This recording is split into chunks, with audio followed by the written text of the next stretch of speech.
Welcome to some very nice and interesting items that were sent to me by John Mccormick. So buddy, thank you very much for sending this my way. Yeah, John Mccormick asked me if he can send me a combination lock. It's this lock obviously, and yeah, it's very nice, very kind of him to do so. And today it has arrived. And I asked him to add blanks for American locks, because then I can pin up my locks with a more challenging bidding than it is currently. So thank you very much for the blanks, and thank you very much for this interesting card. Pittsburgh Heath, it says, and a lot of strange words here. Carnegie, Jund, Eigel, Chet, Nodlu, under Kaufmann's clock. Kaufmann, German word. Pittsburgh, I don't know what that means actually, but it's a pretty cool card. So thank you very much for that, and yeah, thank you very much for this interesting combination padlock. It's obviously a dial combination padlock, and when you pull on the shackle you don't feel anything, because you can obviously not tension the locking mechanism by turning the dial. It's a Yale in town, made in USA, very cool, and it has a wafer tumbler in the center. And I already played with this lock and I was able to pick it, so I will try to repeat this on camera. First, what I tried is I tried to shim it. You can get the shim in on one side and it goes in, all right, but it doesn't. It doesn't work. So the shackle won't come out. That means that either the shim is not deep enough, or that the lock is actually secured, or the shackle is secured on both sides. We'll find out, but first let's pick the core. You have to hold it here and tension the plug, and then it's a wafer tumbler, but it's kind of strange because these wafers seem to give kind of counter rotation. You have seen that was the first wafer, and there is actually a nasty warding inside.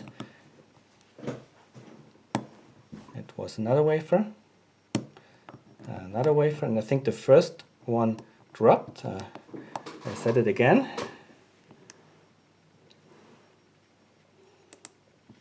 Dropped again. Maybe I need a different pick. Oh no, it's open. So now the plug has turned, and I think it has no spring tension. But maybe I leave the tension wrench in, so now I can turn the dial and the lock opens, and that's now spring loaded. Very interesting. Now let's look inside. I haven't done this yet, so let's look inside. What do we have here? What kind of locking mechanism? Oh, alright, so now I locked it back up, but I think the core is still picked, so I can... No, I can't. So the core was picked, I believe, and when you then turn the dial, this gets pushed out of the way, like so. It's spring loaded and gives free the shackle. So that's spring loaded, but I think you can't shim it because this goes in horizontally and not at an angle, or this is not a design that you can... No, you can't. If you go in with a shim, you can only push it down and you cannot push it in this direction. But it's locked only on one place. Yeah, the lock is open, but yeah, of course I would love to find the code. I have no idea how this works.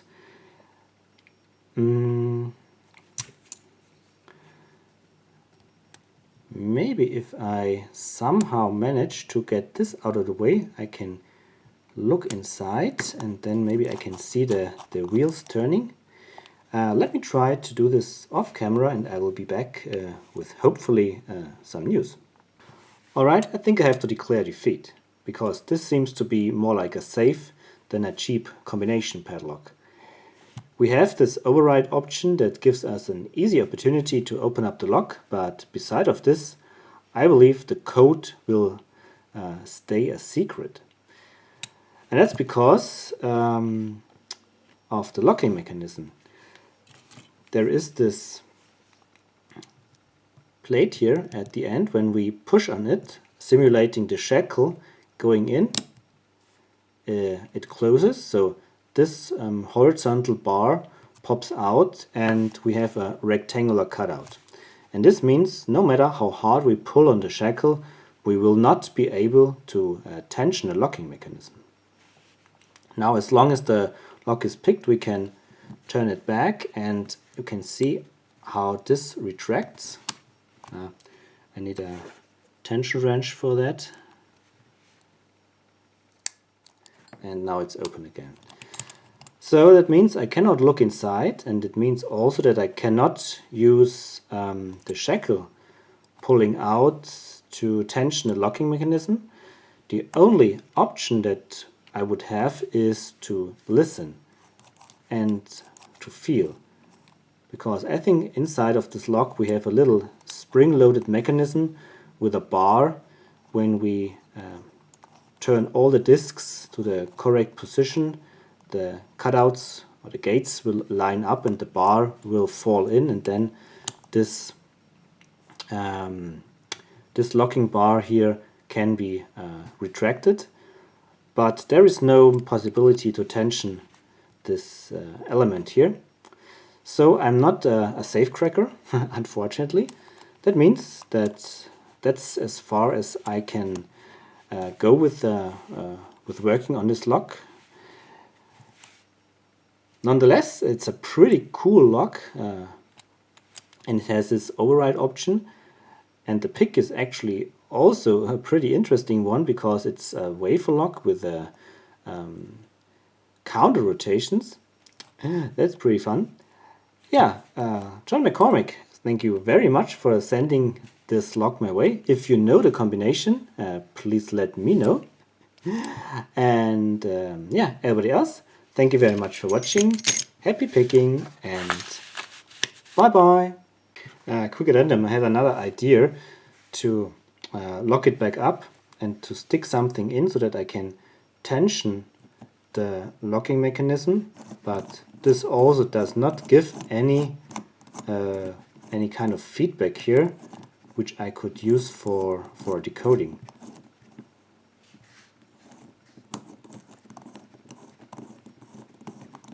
No, nothing. Here it gets harder, but that's about it. Around 40 it gets harder. Let's see if I release tension, if this changes anything. No, it's still hard. No, there is no change.